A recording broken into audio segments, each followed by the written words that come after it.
সবথেকে সহজ যদি কোনো ব্রেকফাস্ট রেসিপি থেকে থাকে তাহলে সেটা হলো স্যান্ডউইচ। তো আজ আমি আপনাদের সাথে খুবই সহজ উপায়ে আলু স্যান্ডউইচের একটা রেসিপি শেয়ার করব। এটা বানানো কিন্তু খুবই সহজ, যে কেউ খুবই কম টাইমের মধ্যে একটা দারুণ আলু স্যান্ডউইচ বানিয়ে ফেলতে পারবে। আর এই আলু স্যান্ডউইচের সাথে আমি একটা ধনেপাতার চাটনির রেসিপিও শেয়ার করব। বাচ্চাদের টিফিনের জন্যও কিন্তু আপনারা চটজলদি এই আলু স্যান্ডউইচটা বানিয়ে দিতে পারেন। তো চলুন বেশি দেরি না করে ঝটপট এই আলু স্যান্ডউইচের রেসিপিটা দেখে নেওয়া যাক। আর আমার ভিডিও যদি আপনাদের ভালো লেগে থাকে তাহলে অবশ্যই আমার চ্যানেলটি সাবস্ক্রাইব করে আমার পাশে থাকবেন। আমি দুদিন অন্তর নতুন নতুন রান্নার ভিডিও আমার চ্যানেলে পোস্ট করে থাকি। আলু স্যান্ডউইচ বানাবার জন্য আমি এখানে কয়েকটা সেদ্ধ আলু নিয়েছি। আর এই আলুগুলো পটেটো ম্যাশারের সাহায্যে আমি খুব ভালো করে ম্যাশ করে নিচ্ছি। আপনারা চাইলে হাতের সাহায্যেও কিন্তু আলুগুলো মেখে নিতে পারেন। দেখুন এখানে সব আলুগুলো কিন্তু খুব ভালোভাবে আমি মেখে নিয়েছি। এইবার আলু স্যান্ডউইচ বানাবার জন্য কিন্তু একটা আলুর পুর তৈরি করে নেব।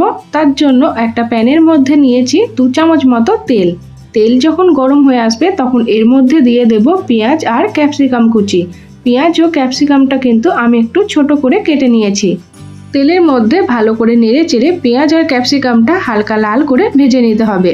প্রতিদিন ব্রেকফাস্টে কী বানানো হবে এই নিয়ে কিন্তু প্রায় আপনাদের অনেকেরই চিন্তা ভাবনা থাকে। তাই আর চিন্তা না করে একবার কিন্তু এই চটজলদি আলু স্যান্ডউইচের রেসিপিটি বানিয়ে দেখতে পারেন। এটা খেতে কিন্তু দারুণ টেস্টি হয়। এখানে পেঁয়াজ আর ক্যাপসিকামটা হালকা করে ভাজা হয়ে গেলে এর উপর থেকে একটা রসুন আমি গ্রেট করে দিয়ে দিচ্ছি। আপনারা চাইলে কিন্তু রসুন কুচিও ব্যবহার করতে পারেন। একটা বড় রসুনই আমি এর মধ্যে ব্যবহার করেছি। এই রসুনটাও কিন্তু পেঁয়াজ আর ক্যাপসিকামের সাথে ভালো করে ভেজে নেব। এই সবগুলো ভালো করে ভাজা হয়ে গেলে এর মধ্যে আমি কিছু গুঁড়ো মশলা দিয়ে দিচ্ছি। প্রথমে দিয়ে দিলাম 1/2 চামচ মতো জিরে গুঁড়ো, স্বাদ মতো নুন, সামান্য পরিমাণে চিনি, অল্প একটু হলুদ গুঁড়ো। ঝালের জন্য আমি এখানে লঙ্কা গুঁড়ি ব্যবহার করেছি। বাচ্চাদের টিফিনের জন্য বানালে আপনারা কিন্তু লঙ্কা গুঁড়িটা স্কিপ করতে পারেন। আর এই আলুর পুরটা যাতে একটু চটপটা হয় তার জন্য আমি এখানে দিয়েছি 1 চামচ মতো আমচুর পাউডার। এই গুঁড়ো মশলাগুলো আমি 2-4 বার বেশ ভালো করে একটু নেড়ে চেড়ে নিচ্ছি। এই সময় গ্যাসের ফ্লেমটা কিন্তু লোতে রাখবেন, না হলে মশলাগুলো ধরে যেতে পারে। এর মধ্যে দিয়ে দেব আগে থেকে মেখে রাখা আলু সেদ্ধটা। আলু সেদ্ধটাও মশলার সাথে বেশ ভালো করে নেড়ে চেড়ে মিশিয়ে নিতে হবে।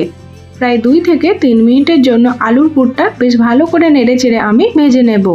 আর গ্যাসের ফ্লেমটা কিন্তু একদম লোতে রাখবেন, না হলে আলুর পুরটা কিন্তু প্যানের মধ্যে লেগে যেতে পারে। সবার শেষে এর ওপর থেকে ছড়িয়ে দিচ্ছি কিছুটা পরিমাণে ধনেপাতা কুচি। ধনেপাতা কুচিটা আলু পুরের সাথে আমি 2-4 বার নেড়ে চেড়ে মিশিয়ে নিচ্ছি। দেখুন আলু স্যান্ডউইচ বানাবার জন্য কিন্তু দারুণ স্বাদের আর একদম চটপটা আলুর পুর আমাদের তৈরি হয়ে গেছে। এইবার একটা আলাদা জায়গার মধ্যে এই আলুর পুরটা আমি ঢেলে নিচ্ছি। আর এটাকে আমি 5 মিনিটের জন্য রেখে দেব, যাতে আলুর পুরটা একটু ঠান্ডা হয়ে যায়।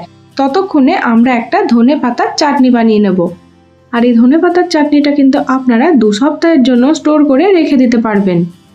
তার জন্য একটা মিক্সিং জারের মধ্যে দিয়ে দিলাম বেশ কিছুটা পরিমাণে ধনেপাতা, একটা বড় রসুনের কোয়া দিয়েছি, আর দিয়ে দিলাম স্বাদ মতো নুন, সামান্য পরিমাণে ভাজা জিরের গুঁড়ো আর 2 চামচ মতো ভুজিয়া। যে কোনো ধরনের ভুজিয়া আপনারা কিন্তু এর মধ্যে ব্যবহার করতে পারেন।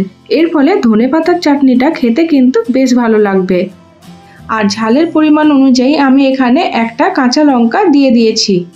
অল্প একটু জল দিয়ে এটা কিন্তু খুব ভালো করে একটা পেস্ট বানিয়ে নিতে হবে। দেখুন এখানে ধনেপাতার চাটনি কিন্তু আমাদের একদম রেডি হয়ে গেছে।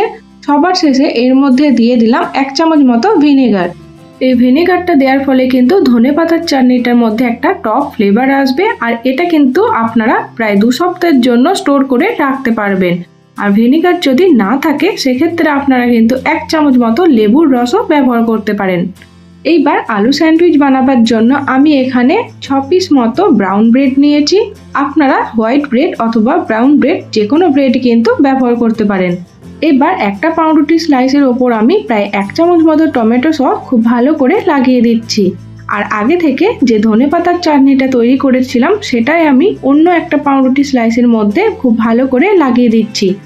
এইভাবেই কিন্তু সব স্যান্ডউইচগুলো তৈরি করতে হবে। একটা পাউরুটির মধ্যে টমেটো সস আর একটা পাউরুটির মধ্যে ধনেপাতার চাটনি। আপনারা অবশ্যই একবার এইভাবে আলু স্যান্ডউইচটা বানিয়ে দেখবেন। এটা খেতে এতটা ভালো লাগবে যে বারবার কিন্তু ঠিক এইভাবে আলু স্যান্ডউইচ বানিয়ে খেতে মন যাবে। আগে থেকে তৈরি করে রাখা আলুর পুরটা আমি এই পাউরুটি স্লাইসের ওপর খুব ভালো করে দিয়ে দিচ্ছি। প্রত্যেকটা স্যান্ডউইচ কিন্তু আমি ঠিক এইভাবেই তৈরি করে নেব। এই আলু স্যান্ডউইচগুলো খেতে কিন্তু দারুণ টেস্টি আর একদম চটপটা হয়। তাই আর বেশি দেরি না করে কাল ব্রেকফাস্টের জন্য কিন্তু আপনারা একবার এই আলু স্যান্ডউইচটা বানিয়ে দেখতে পারেন। দেখুন পাউরুটির মধ্যে কিন্তু আলুর পুরটা আমি খুব ভালো করে দিয়ে দিয়েছি, আর ধনেপাতার চাটনি লাগানো পাউরুটি স্লাইসটা আমি এর ওপর থেকে দিয়ে দিচ্ছি, আর হাতের সাহায্যে একটু চেপে দেবেন, তাহলে কিন্তু স্যান্ডউইচটা আর কোনোভাবেই খুলে আসবে না। দেখুন একটা আলু স্যান্ডউইচ কিন্তু আমাদের তৈরি হয়ে গেল। এইভাবেই কিন্তু আমি বাকি সব স্যান্ডউইচগুলো তৈরি করে নিয়েছি। এবার স্যান্ডউইচগুলো ভাজার জন্য আমি একটা প্যান নিয়েছি। প্যানের মধ্যে দিয়ে দিচ্ছি অল্প একটু বাটার। বাটারটা গলে আসলে এর ওপর দিয়ে দেব স্যান্ডউইচটা। আপনাদের কাছে যদি স্যান্ডউইচ মেকার থাকে তাহলে তার মধ্যেও কিন্তু আপনারা এই স্যান্ডউইচটা বানিয়ে নিতে পারেন।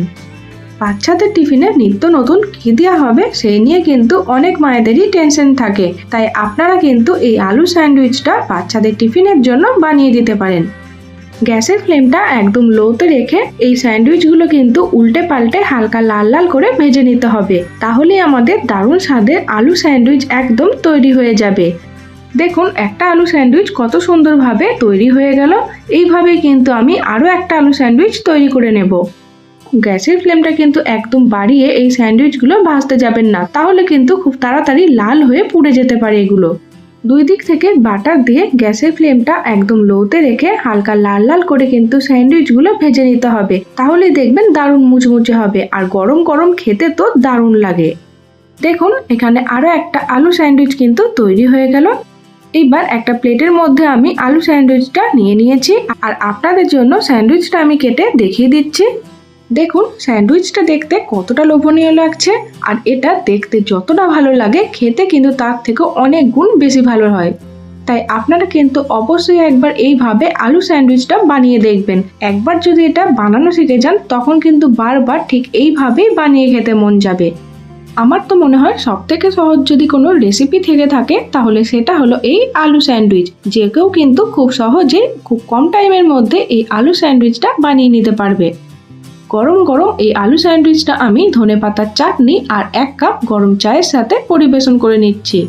ব্রেকফাস্টের জন্য হোক বা বাচ্চাদের টিফিনের জন্য, অথবা সন্ধেবেলায় চটপটা কিছু খেতে মন গেলে, যখন মন যাবে তখনই কিন্তু আপনারা এই দারুণ স্বাদের আলু স্যান্ডউইচটা বানিয়ে নিতে পারবেন। তো আমার এই দারুণ স্বাদের আর একদম চটপটা আলু স্যান্ডউইচের রেসিপি ও ধনেপাতার চাটনির রেসিপি আপনাদের কেমন লাগলো কমেন্ট বক্সে জানাতে ভুলবেন না। আর আমার ভিডিও যদি আপনাদের ভালো লেগে থাকে তাহলে অবশ্যই আমার চ্যানেলটি সাবস্ক্রাইব করে আমার পাশে থাকবেন।